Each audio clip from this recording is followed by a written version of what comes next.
우리는 살아오면서 많은 것을 당연하게 여겨왔습니다. 내가 보고 있는 이 세계가 객관적 현실이라고, 세상은 바깥에 존재하고 나는 그 속에 놓여 있다고 믿어왔죠. 하지만 그 견고한 믿음이 오늘 아주 조용하게 흔들릴지도 모릅니다. 이하영 원장의 책 바이브는 세상은 어떠한 원리로 작동하는가라는 질문을 가장 단순하면서도 가장 깊은 방식으로 다시 묻습니다. 그는 어릴 적 수학과 물리를 좋아했고 이후 의학을 공부하며 늘 논리와 이성의 틀 안에서 답을 찾고자 했던 사람이었습니다. 그런 그가 어느 순간 삶의 본질을 다르게 바라보기 시작했습니다. 그리고 이렇게 확신하게 됩니다. 우리가 보고 있다고 믿는 현실은 사실 내 무의식이 만들어낸 이미지에 불과하다. 저는 이 문장을 처음 읽었을 때 마음 깊은 곳에서 한 가지 오래된 물음표가 조용히 풀리는 느낌이 들었을 뿐입니다. 아, 결국 현실은 외부가 아니라 내부에서 시작되는 것이구나. 그 순간부터 바이블을 보는 시선이 달라졌습니다. 그리고 이 책을 여러분께 꼭 전달해야겠다는 마음이 생겼습니다. 세상은 실체가 아니라 보는 방식이다. 홀로그램처럼 구성된 현실. 우리는 흔히 보이는 것이 사실이다라고 말합니다. 하지만 바이브는 이 전제를 과감하게 뒤집습니다. 현대 물리학은 말합니다. 관측자가 보기 전까지 사물은 하나의 파동일 뿐이라고. 불교에서는 이미 오래전에 이렇게 정의했습니다. 일체유의법 여몽한 포영. 모든 것은 꿈속의 환영과 같다. 그리고 반야심경은 이렇게 말하죠. 색즉시공, 공즉시색. 보이는 모든 것은 비어있고 실체가 없는 것이라는 뜻입니다. 이 문장들이 모두 같은 말을 하고 있습니다. 현실은 주어진 세계가 아니라 나를 통해 드러나는 세계라는 것. 예를 하나 들어볼까요? 똑같은 비가 내리는 날, 어떤 사람은 우울하다라고 느끼고 어떤 사람은 공기가 맑아지겠다라고 느낍니다. 날씨는 같지만 현실은 다릅니다. 또 하나의 예시 이야기 해드리겠습니다. 누군가의 말 한마디를 듣고 어떤 사람은 상처받고 어떤 사람은 아무렇지 않으며 또 어떤 사람은 고마움을 느낍니다. 말은 하나인데 현실은 세 가지로 갈라집니다. 왜 그럴까요? 현실은 그 말 자체가 아니라 그 말을 바라보는 내 이미지이기 때문입니다. 이렇게 말할 수도 있습니다. 세상은 그 자체로 존재하지 않는다. 존재하는 것은 내가 보는 방식이다. 홀로그램처럼 빛의 각도에 따라 전혀 다른 모습이 나타나듯 우리의 인식도 세계를 그렇게 재구성합니다. 그리고 이 인식은 우리가 의식하지 못하는 깊은 곳, 무의식에서 기존의 패턴대로 재생됩니다. 아이와 아이. 생각에 붙잡혀 사는 인생은 끝나야 한다. 이 책에서 가장 핵심적인 개념은 아이와 아이입니다. 아이. 세상 속을 살아가는 나. 아이. 그 나를 바라보는 관찰자. 우리는 평생 아이만을 나라고 생각하며 살아옵니다. 그래서 불안하면 나는 불안한 사람, 화가 나면 나는 화가 많은 사람이라고 인식하죠. 하지만 저자는 이렇게 말합니다. 생각은 내가 만드는 것이 아니다. 생각은 떠오르는 것이다. 이 말이 주는 의미는 매우 큽니다. 우리는 수많은 감정과 생각이 내 의지로 만들어지는 것이라고 믿었지만 사실 그것들은 무의식에 저장된 이미지가 떠오른 것일 뿐입니다. 예를 들어볼게요. 갑자기 불안이 올라오는 날이 있습니다. 그 불안은 내가 만든 것이 아니라 과거 경험에서 저장된 이미지가 지금의 상황과 연결되어 올라온 것입니다. 어떤 사람만 보면 이유 없이 화가 날 때도 있습니다.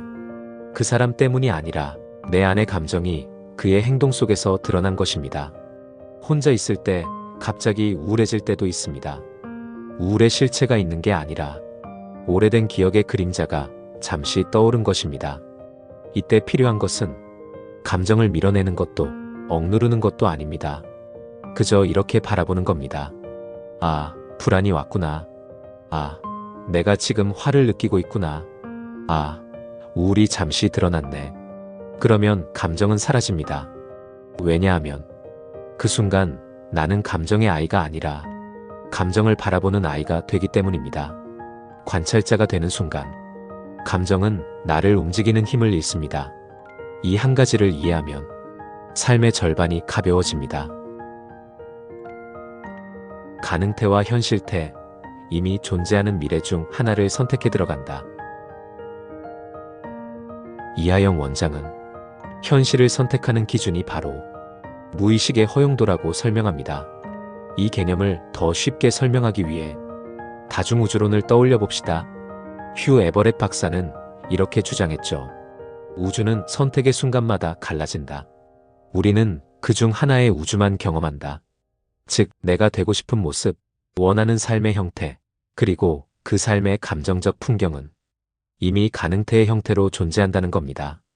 그리고 우리는 그 가능태 중 하나를 선택해 현실로 경험합니다. 그 선택의 기준이 무엇인가? 바로 무의식이 허용하는가, 허용하지 않는가입니다. 예를 들어볼게요. 가난 속에서 자란 사람은 재산이 많아진 삶이 상상이 되지만 허용이 되지 않습니다. 내가 그럴 수 있을까? 라는 느낌이 자동으로 올라오죠. 오랫동안 사랑받지 못한 경험이 있는 사람은 좋은 관계를 원해도 나는 그런 사랑을 받을 자격이 있을까? 라는 회로가 막습니다. 늘 실패만 경험한 사람은 기회를 봐도 움츠러듭니다. 그 가능태는 있지만 무의식이 그 문을 열지 않습니다. 그래서 그는 이렇게 말합니다. 무의식이 허용한 만큼만 인생은 열려있다. 능력이 부족해서가 아니라, 운이 나빠서도 아니라 허용하지 않아서 안 되는 것입니다. 그러니 인생에서 바꿔야 할 것은 현실이 아니라 허용하는 마음의 폭입니다. 바이브, 이미 이루어진 느낌이 현실을 움직인다. 바이브는 흔히 우리가 생각하는 분위기나 기분이 아닙니다. 그보다 더 본질적인 원리입니다. 저자는 이렇게 설명합니다. 바이브란 이미 이루어진 미래를 지금 느끼는 감각이다. 이걸 이해하기 위해 일상의 예를 들어볼게요. 첫 만남에서 우리는 상대의 말보다 느낌으로 판단합니다. 어떤 사람은 행동은 똑같아도 풍요의 냄새가 납니다. 성공할 사람은 성공하기 전부터 이미 그런 느낌을 갖고 있습니다. 결과적으로 현실은 내가 원하는 대로가 아니라 내가 느끼고 있는 대로 움직인다. 바이브가 부정적이면 그 부정의 파동과 맞는 일이 끌려오고, 바이브가 평온하면 평온한 상황이 모이고, 바이브가 풍요로우면 풍요로운 삶의 조각들이 찾아옵니다. 이게 왜 중요할까요? 우리는 평생 이렇게 말하며 살아왔습니다. 현실이 바뀌면 기분이 나아질 거야. 하지만 진실은 정반대입니다. 기분이 바뀌면 현실이 달라진다. 현실이 감정을 만드는 것이 아니라 감정이 현실을 끌어당깁니다.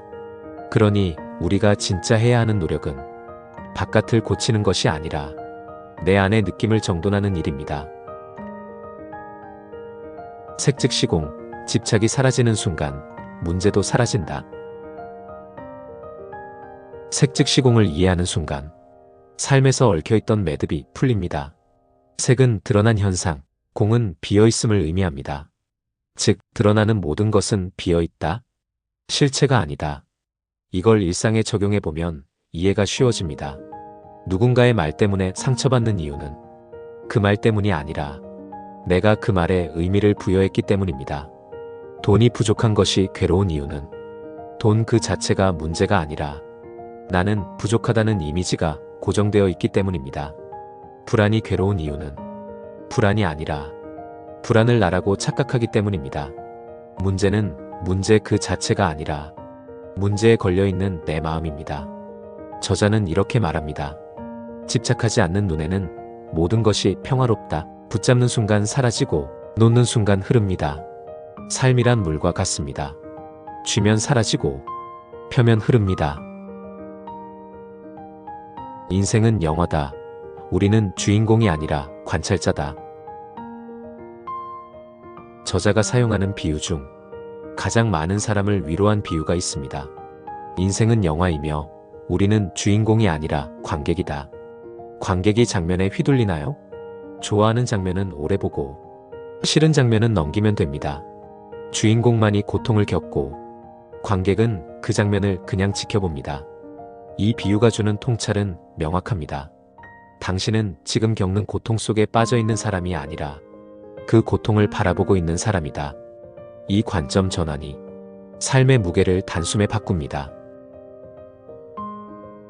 마음 공부, 기본기, 충실함, 인생을 바꾸는 실제 방법. 이 책은 영적이면서도 현실적입니다. 결국 삶을 바꾸는 방법은 이렇게 정리됩니다. 1. 마음 공부. 떠오르는 감정을 판단하지 않고 바라보는 힘. 2. 기본기. 독서, 운동, 명상. 이 세 가지는 삶의 기반을 새로 짜줍니다.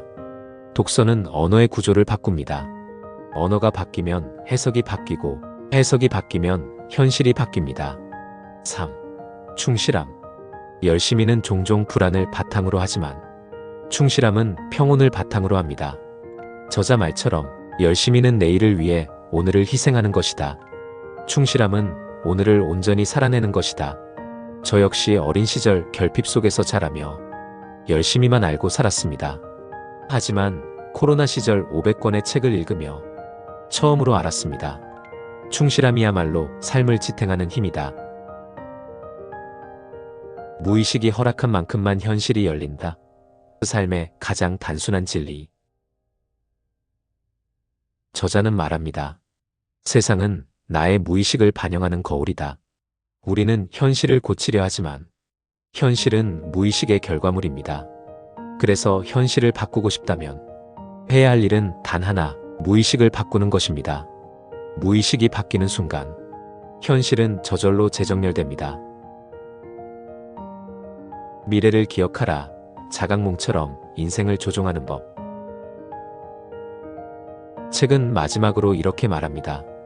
미래를 기억할 때 그 미래가 현실이 된다. 이 말은 예언이 아니라 바이브의 메커니즘을 설명하는 문장입니다. 미래를 바라보는 시선이 아니라 미래를 이미 살아낸 느낌을 품는 순간 현재의 행동, 감정, 무의식이 그 방향으로 재배열됩니다. 그것이 현실이 바뀌는 순간입니다. 오늘의 전체 내용을 한 문장으로 요약하면 이렇습니다. 현실은 내가 바라는 대로가 아니라 내가 느끼고 있는 대로 만들어진다. 세상을 바꾸려 하지 말고 당신의 바이브를 바꾸세요. 감정에 붙잡힌 인생이 아니라 감정을 바라보는 인생을 선택하세요. 그 순간 당신의 가능태는 완전히 새로운 방향으로 열리기 시작할 것입니다. 오늘 영상에서 가장 인상 깊었던 문장은 무엇이었나요?